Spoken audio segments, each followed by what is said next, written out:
thing I want to preach. And it's about the story of Jacob.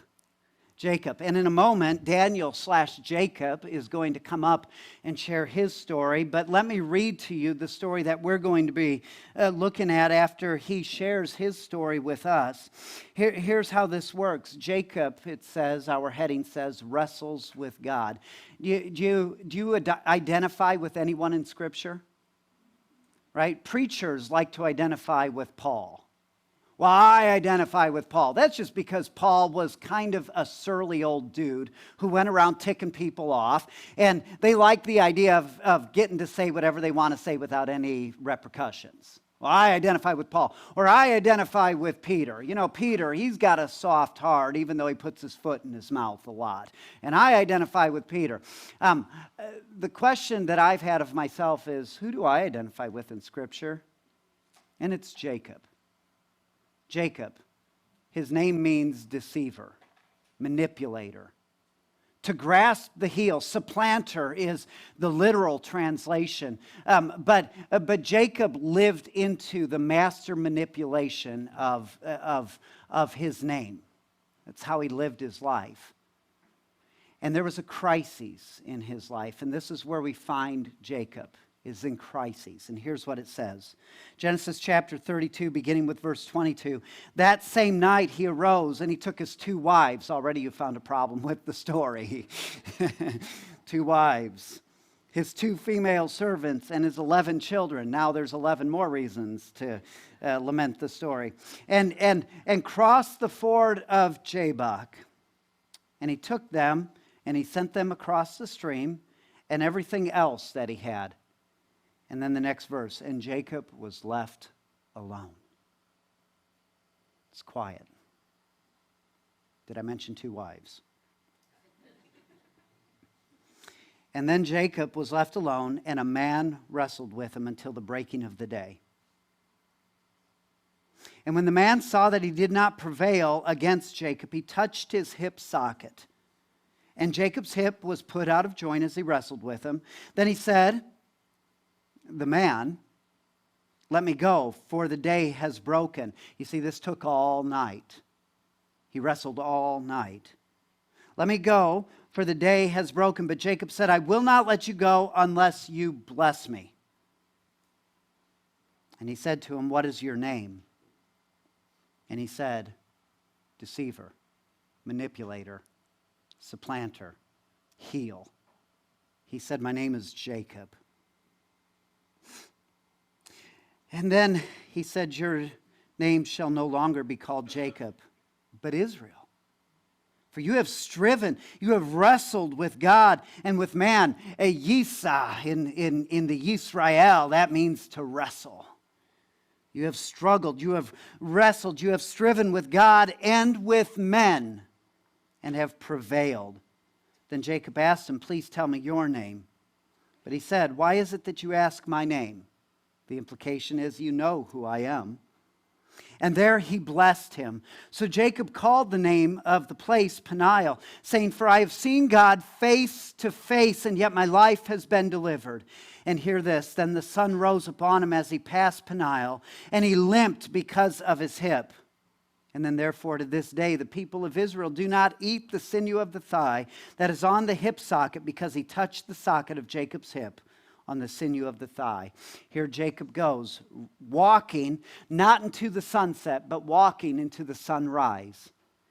And his walk was such that whenever people looked at him, they knew he had been with God. He walked with a limp. I'm going to invite Daniel to come up, and he's going to share his testimony.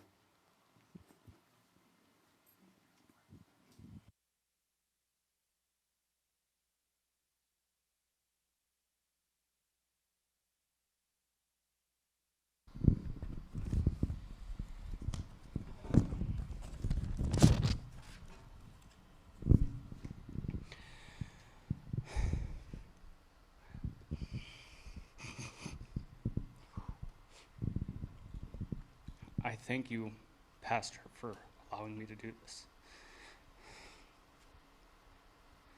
I stand before you,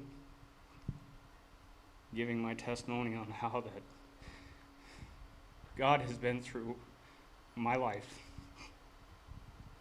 It started when I was very young. My dad and mother, they split when I was 3, and that caused a lot of issues. And when I got into middle school and high school, I started hanging out with a very bad crowd.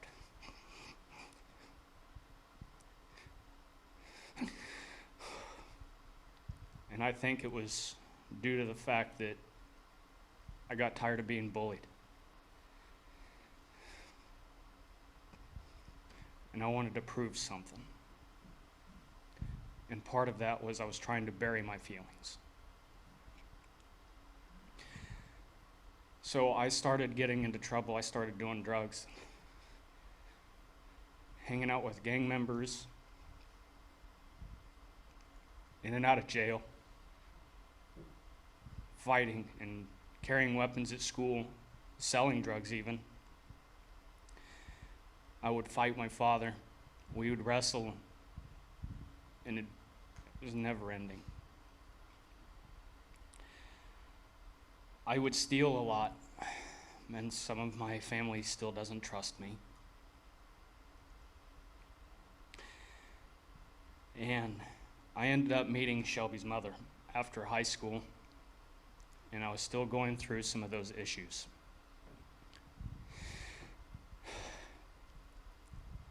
When I heard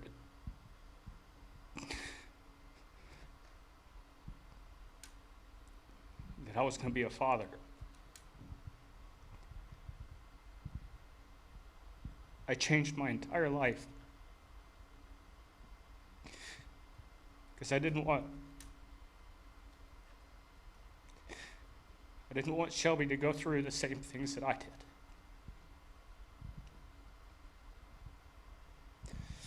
And by the time that she was 3, her mother and I, we had an argument. And it cost me several months of my life. I spent a lot of time away from Shelby. And it tore me apart.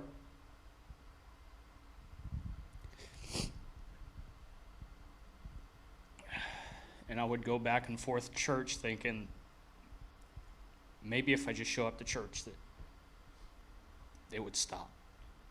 And it never did. So I think God put me in jail for a reason. Slow me down, keep me quiet. And I found an amazing preacher there, and I can't remember his name, but he was an amazing guy. Southern Baptist all the way. He was an amazing guy.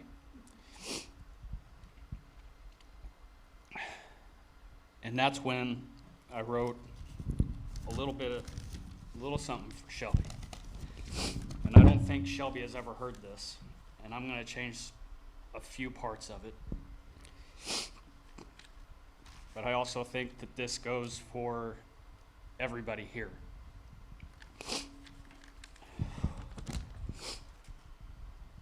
The love of a father is deep. Deeper than the deepest valleys or wells. Stronger than the strongest man or force on earth. The love of a father is everlasting. I love my daughter to the very core of my being. I, as a father, need to be patient and caring. My daughter's name is Shelby. She is the light of my eye, the very breath and heartbeat of my life. I would do anything for her, even if it meant giving up my life. And right now, in my life, I have some challenges that I need to get through. One of the biggest is fighting for her. I will remain steadfast and always do what's right for my daughter. I will always be there for her in the best way that I can be. That is because of the love of a father is unconditional. My love for my daughter will endure forever. No matter what or who may try to sever that, I will remain steadfast and pray that I will remain in that fight for my little girl. She is the light of my life. I love my baby girl, always and no matter what. I'm also doing this for her. I'm trying to set an example and show her what is right, what true love is, what grace is, what forgiveness is. And if God can forgive somebody like me, who has done so much, hurt so many people, that maybe my daughter can learn from me. And I thank God every day for bringing me to you guys. This is the first church that has welcomed me with open arms. And I thank you so much. I also found something that I would like to share with all of you.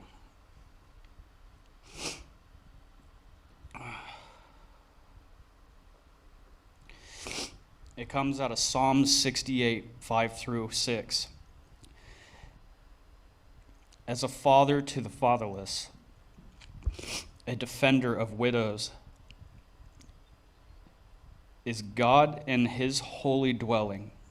God sets the lonely families. If you look at how humans interact with one another, we tend to need community at our core. We long to be part of something, and typically a part of a family. Whether these families are self-formed or biological, God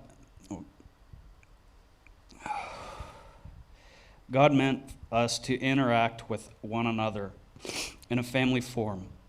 This may look like a group of friends, an adoptive family, a foster family, or even traditional family setting. Regardless, God makes it known that adoption and family in many forms is central to what he desires.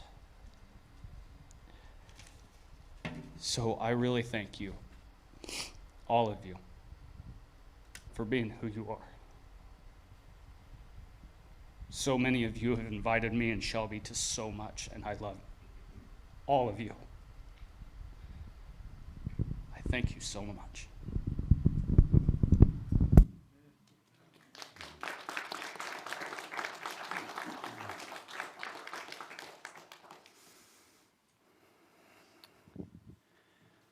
Not finished, right? To be continued. God's always working on us, as is evidenced by the Kansas City stuff. If I knew I will know when he arrives, when he comes in wearing Broncos. But until then, there's more work to do. But isn't there always more work to do with all of us? And this is the story of Jacob. Wouldn't you like, we read the story of Jacob earlier. Wouldn't you like the story to go like this? That Jacob had been a schmuck. That's Yiddish. I'm allowed, because I'm a little Jew. A Jewette. Yeah. Okay, just making sure, because that was hilarious. But let's say Jacob had been, and he was a Jew too, now that I think of it. But let's say Jacob had been a schmuck, which he had been, and he comes to this point, he comes to this ford, he comes to the frustration in his life, he encounters God, he wrestles with God, comes out on the other side, limps off into the sunrise, new day, and boom, new person, everything is perfect. Wouldn't that be a great story? It's not how the story goes. God changed his name, God changed his character, but God was always changing him the rest of his life. We still see some bits of the old Jacob showing up. In fact, the very next day, when he goes to meet his brother Esau. And if you remember the story, his brother Esau, the last time he had seen Esau, Esau had said, I'm going to kill you. Right? And so this was what he's anticipating, because Esau was wanting to kill Jacob, at least last check. And so what Jacob did was he started, in typical Jacob fashion, he started softening him up a little bit. Right? It's kind of like religion, where if you do the right things, maybe we can trick God into him giving us what we want. And so he softened him up. He took parts of his herd, his sheep and his oxen, his servants, and he sent them ahead. And he gave them as gifts to Esau to soften him up in stages, not all at once, right? First the one stage, then let's try it again, then a third stage. And it was like, it was this attempt. So he's getting ready on the next day, the same day we think of him walking or him limping off into the sunrise. And what does Jacob do? He sends his wife and kids ahead, except for his favorite wife, who is just in front of him. Guess who brings up the rear? Jacob. If your brother has said, I'm going to kill you, the best thing you can do is give him a lot of people to kill first. And so there goes his servants, there goes his wives, there go his kids, and then finally Jacob. You see, Jacob had this profound experience. He had this moment. And it changed him, but he was still always being changed. Let's not glamorize the story, because we're going to find a frustration in the story if we glamorize the story and we sanitize it to make it sound like this happens and now there's no more problems. That's just not how it works. God is always working. But let's look at the character of Jacob's story and where he has been up to this point. Do you know why Esau wanted to kill him? It's because Jacob had stolen from Esau a birthright. It was a very cultural thing, and he did it because Esau had come in one day and was hangry. And so he sold it to him. How do you get to a guy? With his stomach. And apparently it worked, however many centuries or millennia ago. And so he tricked his brother Esau into giving over a birthright, a family heritage, to Jacob with a bowl of soup. Must have been good soup. I hope it was. But then on top of it, there was this moment when his father should have given a blessing to the eldest son, because Esau, though he was Jacob's twin, was also the elder of the two. That's why Jacob got the name heel, because he came out hanging on to the heel of Esau. And so the idea with it is that Jacob, the deceiver, is so low that you have to reach up to grab a heel. And so this is the character of Jacob's life. And so now here's Jacob, and his father Isaac, the son of Abraham, was supposed to be blessing the eldest son to take on the role of the patriarch in the family. So what had extended from Abraham had gone to Isaac, who, by the way, was younger than Ishmael. Right? We can't forget Ishmael. So even the eldest was the youngest in the story of Abraham. But now Isaac should be passing on this same heritage to the eldest son Esau. And Jacob kind of usurps that. He comes around and he tricks his dad, and he takes for himself what belonged to someone else. And this is the story of Jacob's life. So Jacob's ticked. Esau's ticked. Jacob runs off, goes to a foreign land, finds some relatives, and marries their daughters. Isn't that weird? I always say Genesis is like the redneck Bible. Because you've got it all. You've got everything in there. You've got mom and dad issues. You've got sibling issues. It's all there. But Jacob runs off and finds his family members, marries two of the daughters, it was kind of nice to see Jacob tricked for once. If you know the story, we won't get into it. It did involve getting drunk, and so if you're going to marry two women, that's how that begins, I guess, is by getting drunk. But all of this had happened. He had gotten swindled. Jacob had gotten swindled. So instead, he swindled his father-in-law out of massive amounts of property and wealth, but he did it kind of in a backdoor way. And how it happened is beside the point. The fact of what Jacob was doing is the point of the story, the intent of his heart. He was trying to manipulate and deceive his way into getting everything that he thought he had coming to him. And so now his father-in-law finds out about this and wants to kill him. Boy, can I sympathize with Jacob. And I married all of Dennis and Sarah's daughters, so I get Jacob, but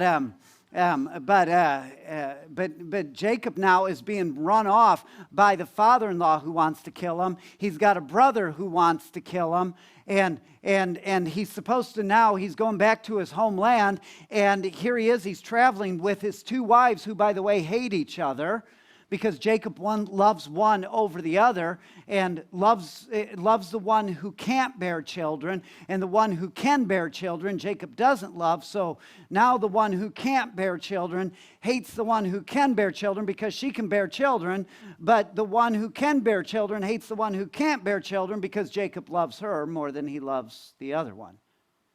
Oh, like this is Jerry Springer.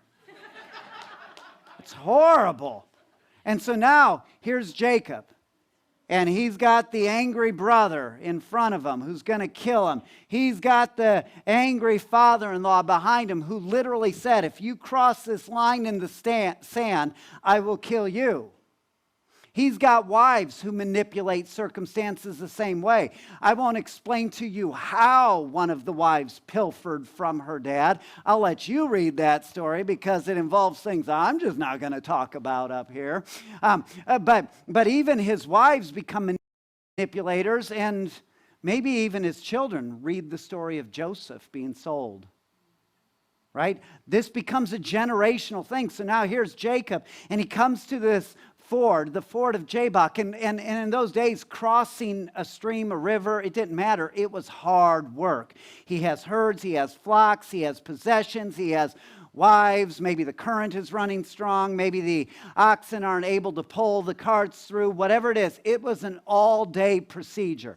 And it makes it sound, if you read the story, that Jacob was coming back and forth, back to one load, get the other, and then finally, everything's over. You ever get to the point where you just need a minute?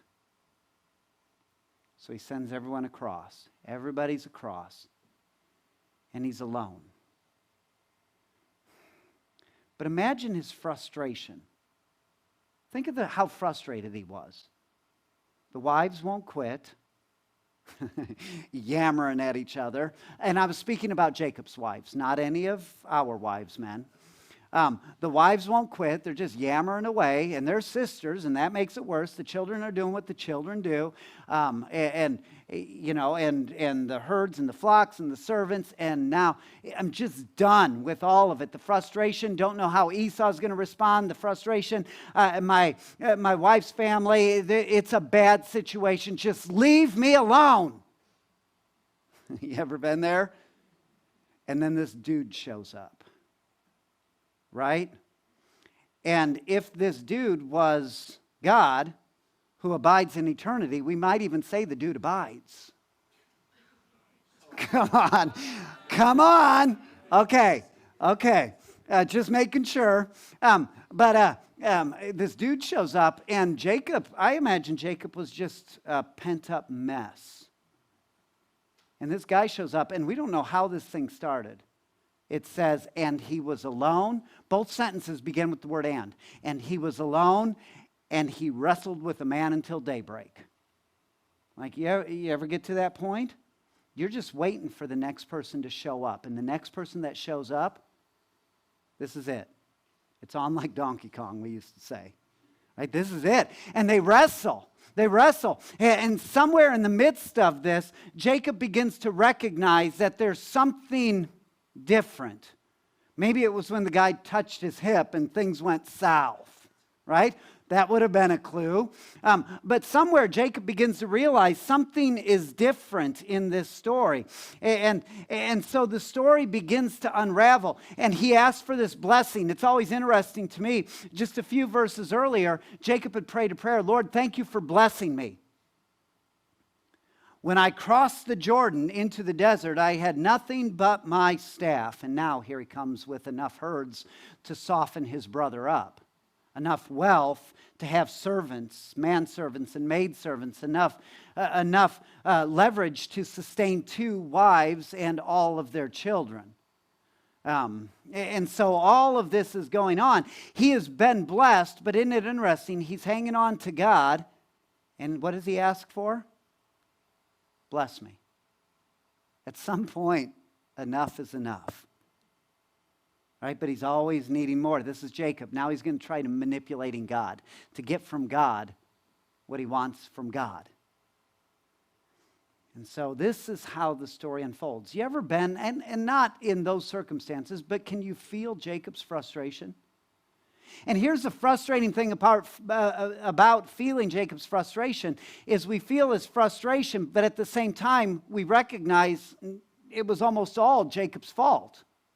And the reason we feel his frustration is because we've all done that. We've all put ourselves in circumstances where we have no recourse. We are so frustrated with it, but it's at the end of the day, it's our fault. And there's no one else to blame, even the dude that shows up to wrestle. You just can't blame anyone. So this is where Jacob is in the story. And here's what we find is in the story, Jacob needs to lose. Because all along, Jacob has won. But he's won by being Jacob. So now this story is about losing. And here's the first thing he loses in the story. He loses God. He didn't recognize God. And he had been praying his prayers, but where was God in all of this? The one time God shows up, God's kind of antagonizing Jacob. Kind of poking him a little bit. Kind of like messing with Sasquatch, right? He's poking the bear, such as it were. This is the one time God shows up. Jacob had had an experience with God before, but he had been living in such a way that there was no other real communication with this God. God had gone silent. It's not that God had lost him, it's that he had lost God. And I'm not talking salvation or unsalvation issues. This has nothing to do with it. Because even in our saved states, sometimes we have a hard time seeing God in the midst of it. Right? You ever go through that? Doubt. That's what that's called. It's called doubt. And it's okay. Can I tell you something? I have no fear for the eternal habitation of my soul.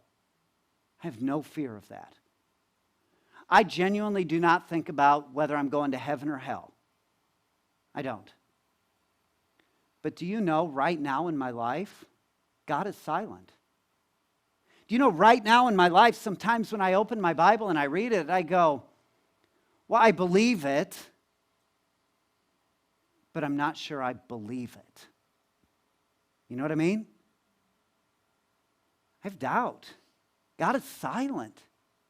And there is this very hidden God. There is this unrecognizable God. There is this lost God. Here's the first thing that Jacob has lost, is he's lost God in the sense of the God that has blessed him is now the God that is hidden. And I think sometimes we need to lose God in order to lose what we have made God be.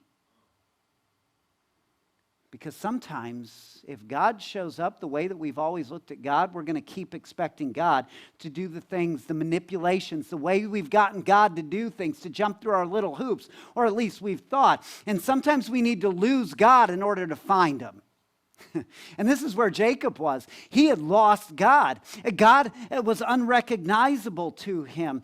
He had no voice. He had separated himself from all of the other voices in his life, and the voice of God was absent. And now all he has, the only voice that's left, is his own. And what a pitiful voice it is. But even when God does show up, He's often so well hidden that even then he is absent.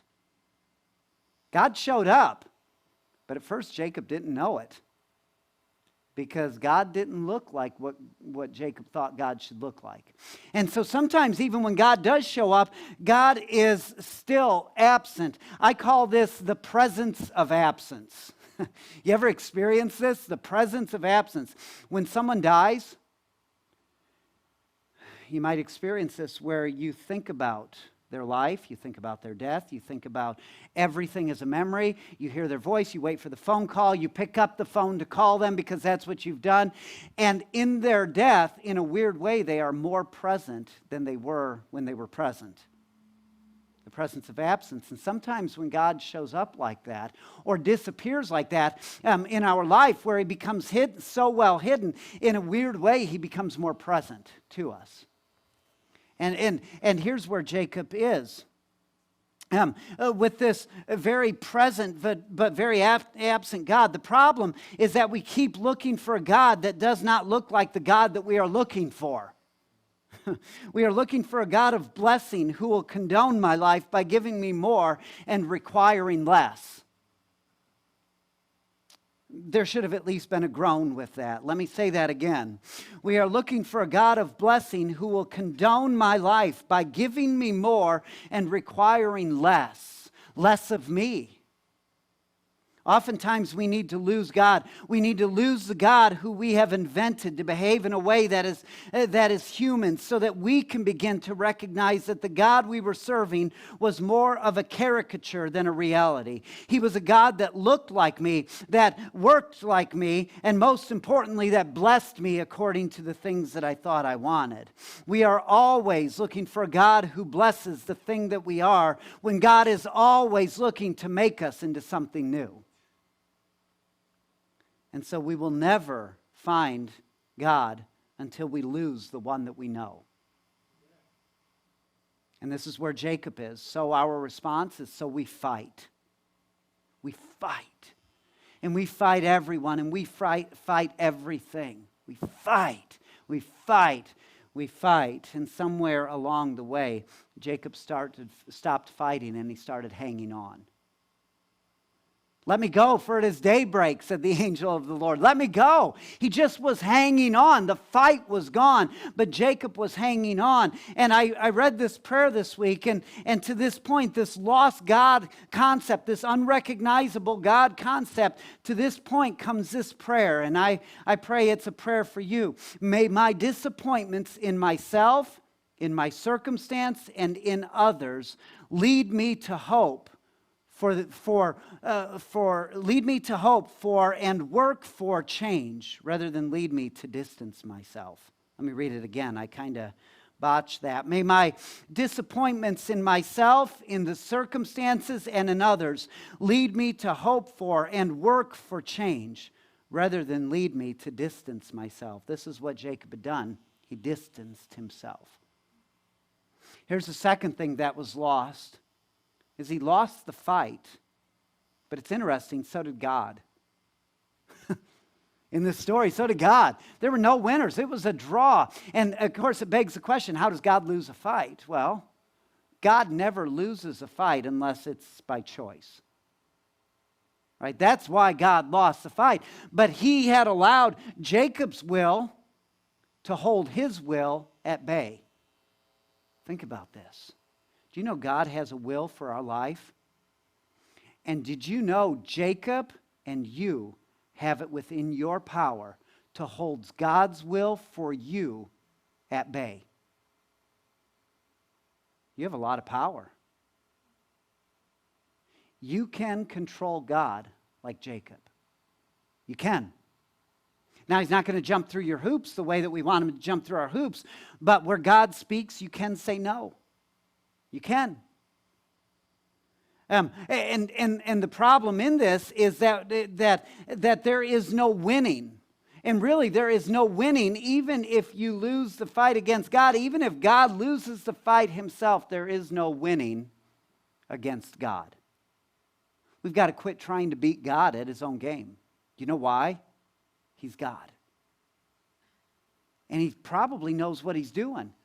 And here comes Jacob. Jacob needed to lose the fight. He had won almost all of his other fights. It's like Derby football. They need to lose. They need to lose. I mean, the attitude, the pomposity of it, the way that our Derby fans talk when another school comes in, it's embarrassing. It's nothing to be prideful of. Every game of Derby, I pray they lose. I do. I pray they lose. That's what they need. Sometimes we need to lose. Sometimes we need to lose. But there's nothing wrong. Notice there's nothing wrong in this passage with the fight itself. There's nothing wrong with wrestling with God. You see, where we're wrestling, there is relationship. And this is what's going on, is Jacob is wrestling with, but he stops fighting against. And there's the difference. Do you know the name Islam? Islam has an English word. You know what that word is? Submit. The nation of Islam is the nation of submit. Of course, the implication is submit to God. The nation of Israel is the nation of wrestle. That's where the name Israel comes from this story. We belong to the nation of wrestle. It's okay to wrestle with God. It's okay to wrestle with who He is. This is part of who we are. God seemed to show up when He did in order to wrestle with Jacob, or even in order for Jacob to wrestle with Him. The frustration of Jacob's life is taken out upon the divine visitor. But of course, the operative question is, how is it possible that Jacob was able to strong-arm God as he did? It was a fight of wills. God comes in restrained strength, refusing to impose Himself upon Jacob, but also unwilling to let him go. And so too with us. God will restrain His strength from our lives so that He will not obliterate us by His will.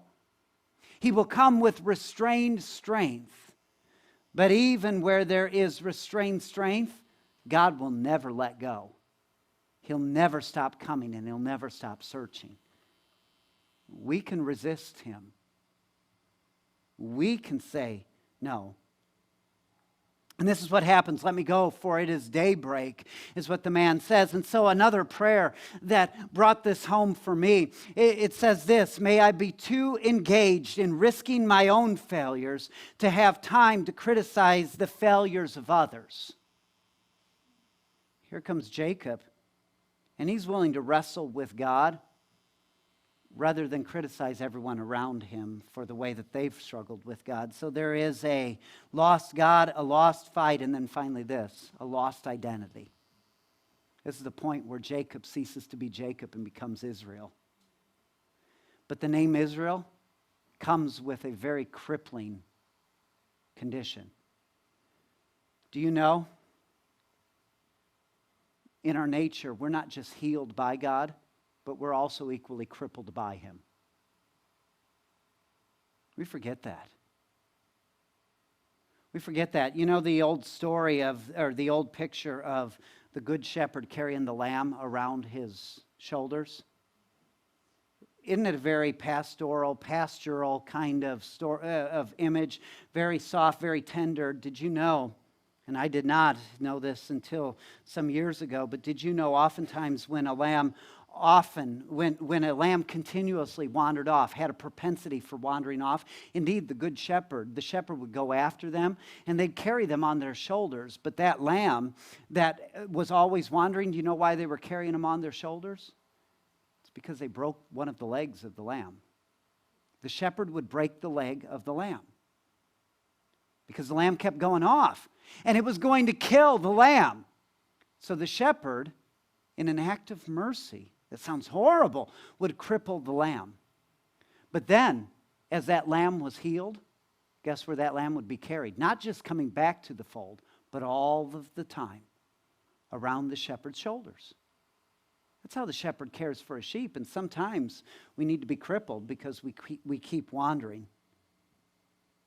You see, often our wounds become the very place where the blessing of God is most readily recognized. The blessing we crave and fight for so often is a crippling of our old selves. The reality is of Jacob, it is the reality of Jacob, even as it is with so many of us, that their weakness in power, that it is their weakness in power, but there is power in weakness. You see, we want crowns all the while Christ is offering us crosses. We don't like the cross, we want the crowns. And so this idea comes with this. May the things that have hurt us become the evidence of a grace that saves us. May we spend so much time trying to understand, may we spend less time trying to understand the bad instead of using the bad to do good. This idea is that we prevail in Christ with a limp. We walk with a limp. We walk in a way that everyone that comes to us and sees us can see that we have wrestled with God. Our walk is different. Is your walk different? We're talking about changes. Is your walk different?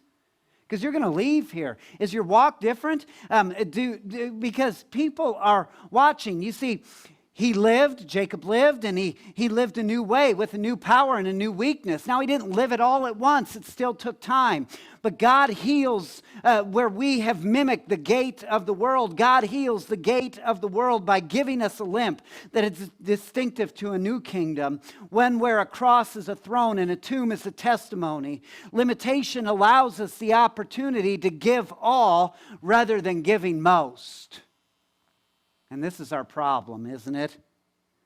Sometimes we need to be reminded of how weak we are to recognize that God gets all. It's in our strength that we feel like we can divvy out what God gets of us and from us.